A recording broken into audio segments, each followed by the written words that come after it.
اللہ آپ سب کو سلامت رکھے، غوث اعظم کے خصوصی فیضان سے ہم سب کو مالا مال فرمائے، آمین ثم محترم حضرات، آج کا یہ عظیم الشان جلسہ جس میں ہم بات کریں گے اللہ کے محبوب بندوں کی،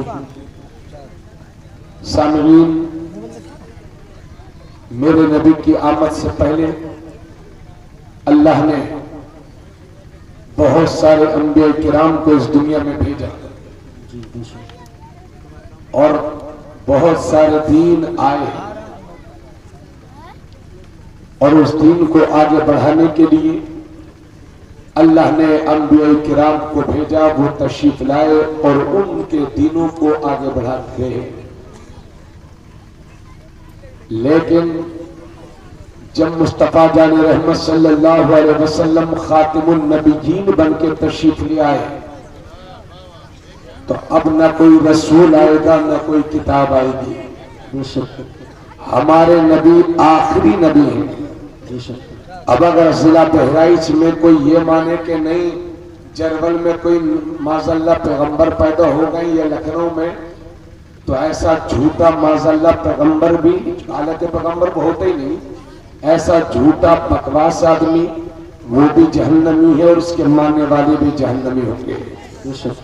حضرات، اب نہ کوئی کتاب آئے گی نہ کوئی رسول آئے گا اور نہ کوئی دین آئے گا، اللہ نے آخری دین کی شکل میں دین اسلام کو بھیجا، آخری نبی کی شکل میں ہمارے نبی کو بھیجا، اور آخری کتاب کی شکل میں اللہ نے قرآن نازل فرمایا۔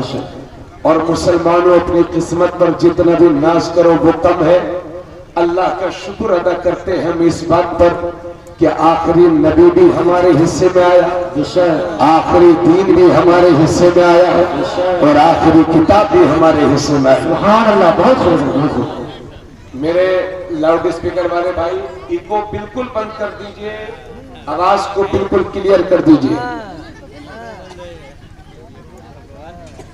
اللہ کا شکر ہے، اور تھوڑا سی آواز بڑھائیے۔ اللہ کا شکر ہے کہ آخری کتاب بھی ہمارے حصے میں آئی، آخری نبی بھی ہمارے حصے میں آئے، اور آخری دین بھی ہمارے حصے میں آیا۔ لیکن سوال یہ پیدا ہوتا ہے کہ جو دین سب سے بڑا ہے، جو دین سب سے اہم ہے، وہ قیامت تک رہے گا، لیکن اور دینوں کو آگے بڑھانے کے لیے اللہ اس دھرتی پہ نبیوں کو بھیجتا رہا ہے۔ آج تو بہت سارے بدعقیدہ لوگ مسلمانوں کو یہ بھی سکھانے میں لگے ہیں کہ ہر دھرم کے ماننے والے ہادی ہوتے، معاذ اللہ نبی ہوتے، پیغمبر ہوتے۔ جھوٹے ہیں وہ لوگ جو اللہ کے نبیوں کے سوا کسی دوسرے کو ہادی اور نبی کہتے ہیں۔ اللہ ان کی زبانوں، اللہ ان پر لعنت فرمائے جو مسلمانوں کو گمراہ کرنے کا کام کر رہے ہیں۔ حضرات، تو اب سوال یہ ہے کہ اس دین کو آگے کون بڑھائے گا؟ قیامت تک اس دین کو رہنا ہے، تو اب اس دین میں تجدید کون کرے گا؟ دین کی خدمت کون کرے گا؟ تو اللہ کا یہ کرم ہے کہ اس نے آخری نبی ہمارے نبی کو بنا کے بھیج دیا۔ اب نہ کوئی رسول آئے گا نہ کوئی نبی آئے گا، لیکن اللہ نے دین کی خدمت کے لیے اللہ نے یہ ذمہ داری دو جماعتوں کے حوالے کر دی۔ ایک ہے ولیوں کی جماعت اور ایک ہے علماء کی جماعت۔ اور آج ہم جس شخصیت کا ذکر کرنے جا رہے ہیں، الحمدللہ وہ ہمارے غوث ولیوں کے بھی سردار ہیں اور علماء کے بھی سردار ہیں۔ سبحان اللہ، بہت خوب، بہت خوب۔ وہ ولیوں کے بھی سردار ہیں، اور آپ دونوں لوگ یہاں چلے آئیے، آ جائیے، آپ لوگ یہی اچھے لگیں گے۔ تھوڑی سی آواز اور بڑھائیے میرے بھائی۔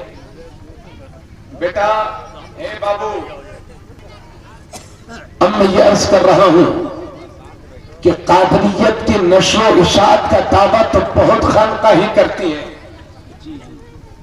882 یا 83 سال ہو گئے سرکار غوث اعظم رضی اللہ عنہ کو دنیا سے تشریف لے جائے ہوئے۔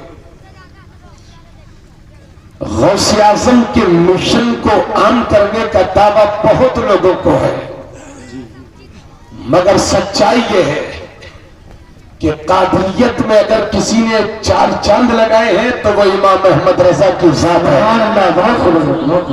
آج الحمدللہ بھارت کے گھر گھر میں جو 11ویں ہو رہی ہے اور ہر مسجد اور مدرسے میں جو غوث پاک کا ذکر ہو رہا ہے، یہ امام احمد رضا کی محنتوں کا نتیجہ ہے۔ وہ امام احمد رضا کہ جنہوں نے ہر سنی کو سکھا دیا کہ غوث اعظم امام متقابل نقا جلوہ شان قدرت پہ لاکھوں سلام، قادری کر قادری رکھ قادریوں میں اٹھا قدر عبد القادر قدرت نما کے واسطے۔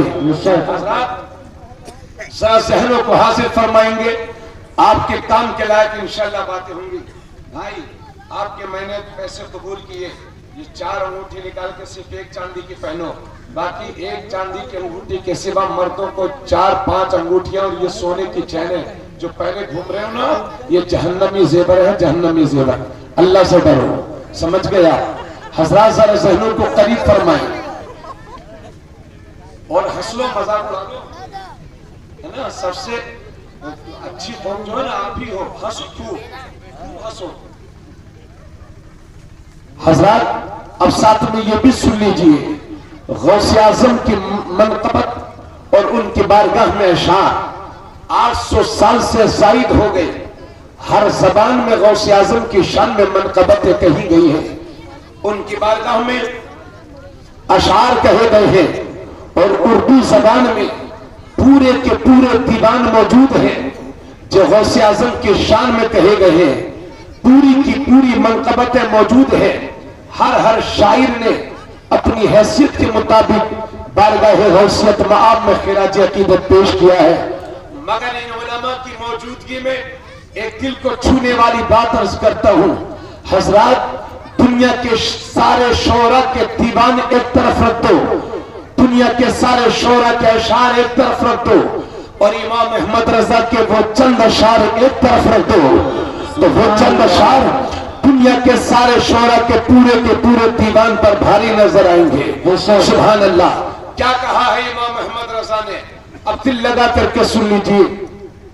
اعلیٰ حضرت عرض کرتے ہیں، واہ کیا مرتبہ اے غوث ہے بالا تیرا، واہ کیا مرتبہ اے غوث ہے بالا تیرا، اونچے اونچوں کے سروں سے ہے قدم اعلیٰ تیرا، اونچے اونچوں کے سروں سے ہے قدم اعلیٰ تیرا، سر بھلا کیا کوئی جانے کہ ہے کیسا تیرا۔ نکال دیے میرے بھائی، بس میں سمجھوں گا میں نے دین کا کام کرتا۔ اللہ آپ کو سلامت رکھے، بہت اچھی بات، خوشی کی بات۔